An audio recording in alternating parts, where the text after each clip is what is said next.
স্রোতকে বরণ করার সময় বাড়িতে ঢোকার আগ মুহূর্তেই কোলে তুলে নিল সার্থক। হ্যাঁ বন্ধুরা, ভিডিওতে লাইক দিয়ে দেখতে থাকুন। স্রোত সার্থক বাড়ি যাওয়া মাত্রই যখন স্রোত বাড়ির চৌকটে গিয়ে দাঁড়ায়, ঠিক সেই মুহূর্তে হঠাৎ করে দুধে আলতায় পা পিছলে যখন স্রোত ব্যথা পায়, ঠিক সেই মুহূর্তে সার্থক বলতে থাকে যে স্রোত, তোমার তো অনেকটা লেগেছে, তুমি নিশ্চয়ই দাঁড়াতে পারছো না, তুমি বরঞ্চ একটা কাজ করো, আমি তোমাকে তুলে নিচ্ছি, তোমাকে তুলে নিয়ে আমি বরঞ্চ ঘরে ঢুকি। ওদিকে এই কথা বলা মাত্র স্রোত বলতে থাকে যে স্যার, আপনার মাথা খারাপ হয়ে গেছে, আপনি সকলের সামনে কী সব ভুলভাল বকছেন বলুন তো, সকলে এখানেই আছে আর সকলে দেখলে এটা কী ভাববে। তখন এই কথা বলা মাত্র সার্থক বলতে থাকে যে যে পরিমাণে তুমি পায়ে ব্যথাটা পেয়েছো, তারপরে তোমার মনে হয় যে তুমি জেদ করলেও আমি তোমাকে সেভাবে করে যেতে দিব, তুমি এখন যদি সেভাবে যাও তাহলে নিশ্চয়ই তোমার পায়ে ফ্র্যাকচার হয়ে যাবে, তখন তুমি বুঝতে পারছো যে তোমার আর কলেজ যাওয়া হবে না, কতগুলো দিন তোমার কামাই হবে। তখন এই কথা বলা মাত্র সার্থকের পিসিমণি বলতে থাকে যে হয়েছে বাবা হয়েছে, তোমার যে খুব স্বাদ হয়েছে তোমার বউকে কোলে তোলা, সেটা তুমি বললেই পারতে, এত তালবাহানা করার কী আছে বলতো সার্থক। আর তার থেকেও বড় কথা, ও তো এখন তোরই বউ, তার এখন তো স্টুডেন্ট না, তাই না, যে লোকে 4-5টা কথা বানাবে, তুই বরঞ্চ যেটা করতে চাচ্ছিস সেটাই কর। তখন এই কথা বলা মাত্র সার্থক কোলে তুলে নিয়ে যখন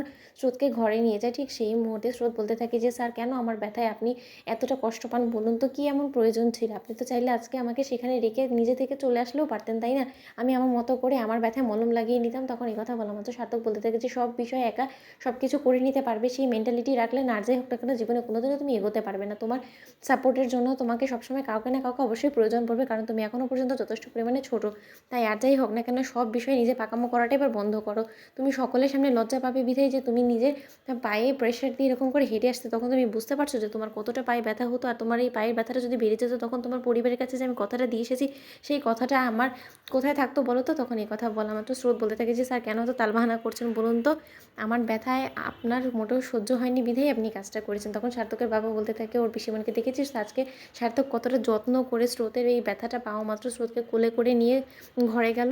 এরকম করে দেখবি তুই চিরজীবন স্রোতকেও আগলে রাখবে, আর তার জন্যই আমি ওদেরকে এক জুটি করে দিয়েছি। এবার নিশ্চয়ই তোদের আমার ডিসিশনে কোনো রকম কোনো সন্দেহ নেই। তখন এই কথা বলা মাত্র সার্থকের পিসিমণি বলতে থাকে যে দাদা, তোমার সাথে কথা বলতে গেলে ওদিকে আচার অনুষ্ঠানে ব্যান্ড বেজে যাবে। তখন এই কথা বলা মাত্র সার্থকের বাবা বলতে থাকে যে কেন।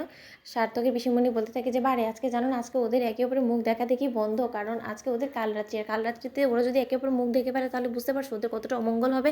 আর আমি আর যাই হোক না কেন গুরুজন হয়তো সেটা কোনো মতেই হতে দেবো না। তোমার ছেলে তো দেখো গিয়ে ওখানে মনে হয় বউয়ের পা নিয়ে বসে আছে, এখন ওকে যে করেই হোক এখন সেখান থেকে বার করতে হবে। যা তো আয়সা একবার গিয়ে তোর দাদাভাইকে মনে করিয়ে দিয়ে যে আজ ওদের কাল রাত্রে আজকে ওদের কোনো মতে একে অপরের সম্মুখীন হওয়া যাবে না। তখন এই কথা বলা মাত্র আয়শা যখন ঘরে যায়, ঠিক সেই মুহূর্তে স্রোত এবং সার্থক একে অপরের দিকে এক দৃষ্টিতে তাকাতে দেখে আয়শা মজা নিয়ে বলতে থাকে যে কী রে দাদাভাই, খুব তো বলেছিলিস যে তুই বিয়ে করতে গেলে আর যে হোক না কেন সোজা বিয়ে করে একবারে কলেজ চলে যাবি, এখন বইয়ের যেই চোট দেখেছিস এমনি কলেজেও ভুলে গেছিস, তাই তো।